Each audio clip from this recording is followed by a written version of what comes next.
UP के शाहजहांपुर के तहसील में पिछले 12 दिनों से धरने पर बैठे बाकिमियों के भूख हड़ताल के दूसरे दिन यूनियन के पदाधिकारियों को एसपी ने थाने बुलाकर कार्यालय में बातचीत की है। इस दौरान समर्थन देने वाले बाकियों लोक शक्ति के पदाधिकारी धरना स्थल पर वार्ता नहीं करने की बात को लेकर थाने गेट पर ही बैठ गए, जिन्हें समझाकर हटवा दिया गया है। भारतीय किसान मजदूर यूनियन राष्ट्रवादी के कार्यकर्ता पिछले 12 दिन से धरने पर बैठे हैं। समस्याओं का समाधान न होने पर उनका धरना आमरण अनशन में तब्दील हो गया। भूख हड़ताल के दूसरे दिन एसपी ग्रामीण अपर्णा गौतम थाने पहुंची, जहां उन्होंने पदाधिकारियों को बुलाकर चर्चा की है।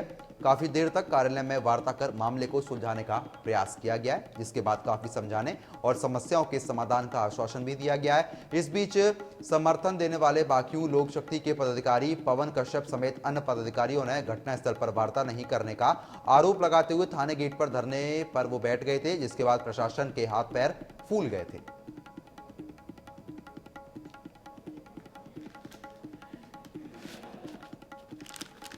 किसान यूनियन 12 दिन से लगातार धरना प्रदर्शन कर रही है, लेकिन किसी भी जिम्मेदार अधिकारी ने अभी मौके पर पहुंचकर मजदूरों का हाल नहीं जाना और ना ही कोई जायजा लिया है। आइए हमारे साथ कुछ किसान नेता मौजूद हैं, उनसे बात करते हैं कि आखिरकार किसान यूनियन को बार बार धरने प्रदर्शन पर क्यों बैठना पड़ रहा है, आखिरकार क्या समस्या है जिनका सरकार और जिला प्रशासन निस्तारण नहीं कर पा रहा है, क्या कारण है जो आप लोग लगातार जो है किसान यूनियन धरने में बैठी हुई है।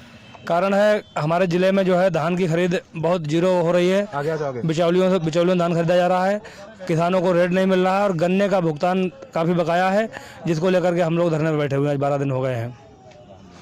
क्या कारण है कि लगातार जैसे बताया कि किसानों को बाजी मूल्य नहीं मिल रहा है, क्या कारण है किसान जो फसल धान की फसल है कटवाने के बावजूद जो है नहीं बेच पा रहा है, क्या समस्या आ रही है किसान धान बेचने में। ऐसा है, ये सरकार की कोई नीतियाँ नहीं सही हैं। ये सरकार जो है काश्तकारों को बिल्कुल वोट देना चाहती है, गड़ा देना चाहती है, बिल्कुल सत्यानाश कर देना चाहिए ये सरकार जो है, क्योंकि इन्होंने कह दिया 1888 रुपये में धान खरीदा जाएगा, लेकिन वहाँ पे जो बैठे हैं चोर, इनके जो सेंटर इंचार्ज है, अभी मैं रोजा मंडी से आया हूँ, वहाँ पे वही धान का एक मशीन मोचर दे रही है 16.6 और दूसरी दे रही जिसमें तोलना था उसने 18.5 निकाल दिया। बताइए, मशीनों में इतनी गड़बड़ी करा देते हैं। वही मशीनें चेक करने वाली मोचर बढ़ा के बताती हैं, जब तोलना नहीं होता तो इस तरीके के नखरे करते हैं। जब दोबारा सचिव को मिल करके हमने दूसरी मशीनों से चेक कराया, वही मोचर सही निकला। उसके बाद में फिर दबाव बनाया तो तौलने के लिए तैयार हो गए, कहने के आज हम छन्ना लगाएंगे तो कल तौला जाएगा। ये हाल है, काश्तकार का धान किसी प्रकार लेना ही नहीं चाहती सरकार। क्या कारण है कि जो किसानों को समर्थन मिलना चाहिए नहीं मिल पा रहा है, क्या समस्या आ रही है तहसील में। सबसे बड़ी समस्या आ रही है कि ये बिचौलिया वाली बहुत बड़ी समस्या आ रही है। जब तक कि बिचौलिया नहीं ख़त्म होंगे तब तक किसान को कोई फ़ायदा होने वाला नहीं है। यहाँ के जो मिल मालिक हैं वो किसानों के औने पौने में 900 से लगा के 1100 में धान खरीदते हैं और रजिस्ट्रेशन करवाते हैं और अपना धान ले जाकर अपना धान उस पर क्रय केंद्र पर बेचते हैं। इसलिए जो है किसान बहुत भुखमरी के कागार पे आ गया है। आगे अगर इसी तरीके से सुधार नहीं हुआ तो किसान और परेशान होगा और हमारा भारतीय किसान मजदूर यूनियन राष्ट्रवादी हर समय आंदोलन करने के लिए तैयार है। अगर सरकार ने अपनी रवैया नहीं सुधारी तो हम लोग बहुत बड़ा आंदोलन करेंगे। लगातार किसान यूनियन धरने पर पड़ रही है और क्या कारण है, क्या समस्या है तहसील की जो आप लोग धरने पे हैं। तमाम समस्याओं को लेकर समर्थन मूल्य का जो समय किसानों की सबसे अहम समस्या है धान के मूल्य की। किसान अपना धान बेचना है 900 रुपये, 950, 1000 तक 1100।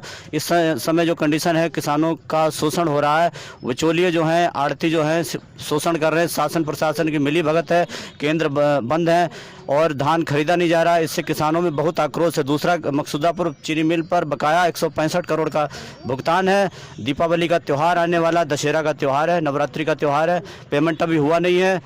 तो हमारी शासन प्रशासन से ही मांग है, इन सब मांगों को माना जाए, वरना हम लोग उग्र आंदोलन करने पर बाध्य होंगे। जैसा कि किसान यूनियन के नेताओं ने बताया कि किसानों के धान का वाजिब रेट नहीं मिल रहा है, जो समर्थन मूल्य नहीं मिल रहा है। सेंटर प्रभारी ही धान में नमी बताकर अन्य कारणों से किसान का दाल तोड़ने से मना कर रहे हैं, जिस कारण किसानों की लागत भी नहीं निकल पा रही है। और किसान यूनियन ये भी आरोप लगा रहा है कि पुलिस प्रशासन जो है किसानों के साथ फर्जी मुकदमे दर्ज कर रही है और फर्जी रिपोर्टें लगा रही है और जो मुकदमे दर्ज हो रहे हैं उनकी विवेचना सही तरीके से नहीं हो पा रही है। अगर किसानों का कहना है कि अगर उनकी मांगे नहीं मांगी गई तो वो चक्का जाम करेंगे, धरना प्रदर्शन करेंगे, जिसकी पूरी जिम्मेदारी शासन प्रशासन की होगी। टीवी 100 के लिए वीडियो जर्नलिस्ट रवि गुप्ता के साथ मैं अश्विनी शुक्ला, शाहजहांपुर।